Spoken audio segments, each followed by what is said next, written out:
Good evening. It's Mark Reed. Excuse me. It's May 8th, I believe, getting toward evening. I thought I'd make a quick little video. Here in front of us right now is the neighbor's dog. I don't know her name. I call her Critter. I wish they would give her a bath and maybe clip her back a little bit. And over here, that's my cat, Stanley. He's got a bum leg and tail. Has to go to the doctor here next week. Crazy little cat. But mostly I was going to talk about gardens. Just stuff in general, nothing in particular. Back that way is one of my favorite spring flowers. I used to call it spring phlox, but somebody told me it's actually Dame's Rocket. It's real pretty. I think it qualifies almost by any definition as a land race, even though I don't think it's native here.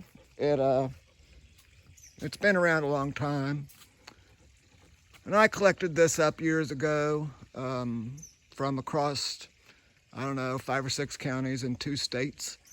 So it's got a pretty diverse origin here in the garden or the yard. There's Stanley again. Say hi, Stanley, and Critter. And here I got my sweet potatoes that I'm going to be growing this year. I'm going to make a much longer, detailed video about them later. And there's the little garden pond. Some water lilies. Yeah, you can't really see it, but a bunch of, what's it called? Coontail, or hornwort. There's a plant growing in there. And up there towards the top, got quite a bit of mint and a pitcher plant. It survived the winter, but the tops of its pitchers died. I think it might be all right.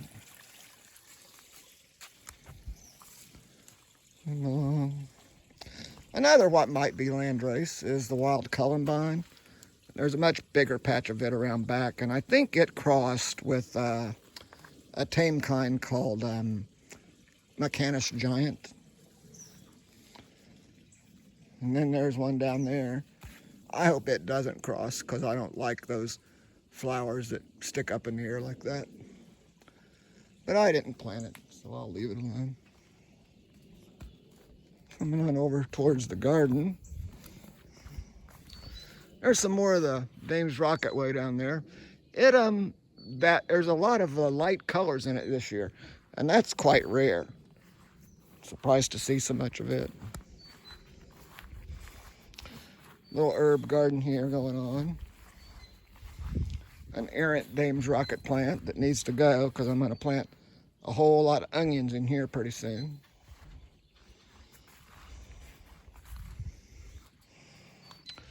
Coming in the garden, some green onions. These front little beds, they're not mine. The girl here takes care of those, so I can't tell you much about them. Got some cucumbers growing in a pot. I'm experimenting with growing stuff in pots. I think I kind of like that. Potatoes. I just grow a few potatoes every year because I don't have a place to store potatoes. So, but we still like our potatoes. So I just grow enough to eat up. Today I planted corn, squash, lima beans, common beans, what else? Cowpeas. Here we got some turnips going to seed. That's where I'm going to plant my tomatoes later, I think. Getting buckets ready here for the sweet potatoes. They're going to go in a long row beside these beans. These are not NT half runners, white half runners. They're heirloom. They were the kind I was instructed to plant this year for putting in canning jars later. My first ever attempt at growing celery. Seems to be doing pretty good. I read that it likes a lot of water, so I put some super rotten, spongy hunks of wood in the bottoms of these pots, and it seems to be doing well.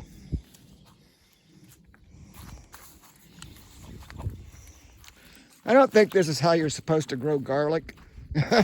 Just leave it in the ground and letting it do what it wants, but that's how I grow it. I actually have a lot of patches. Critter, get out of the garden. Get. You're not supposed to be here. Get your butt out of here. Get. I'll throw water at you. She knows better than that.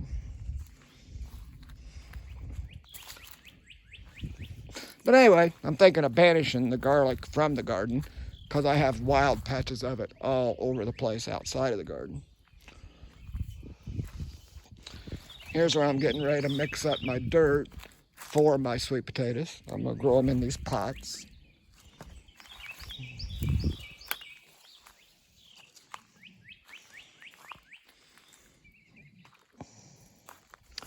So a little bit ago, there's one. See it there? My okra's coming up. I wondered about it because it was a little cool when I planted it. I'm growing muskmelons in those big buckets, and I'm going to lay that piece of wire over the top and cover it with an old bed sheet or something so that the vines are up off the ground.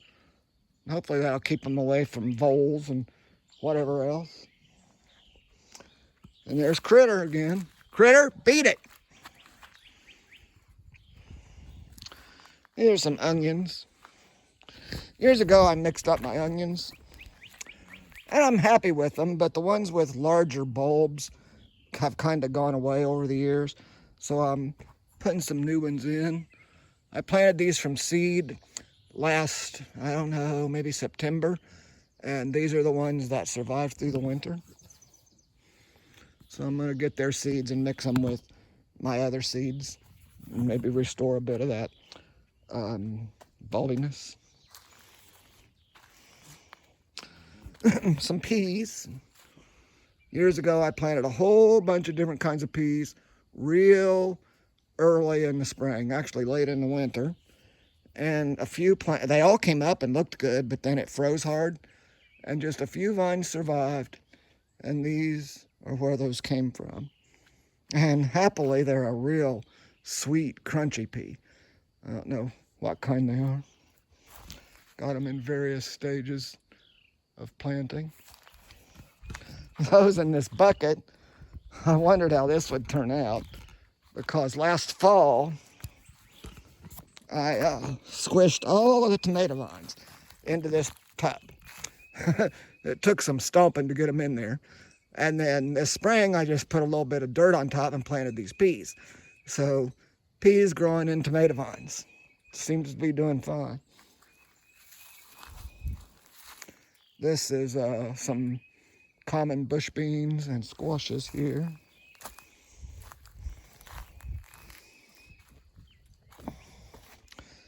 Extra celery plants. My tomatoes I had problems with. The weather was bad and then little bugs came and attacked. I only ended up with 3 or 4 puny little tomatoes. So I started over. I got them here.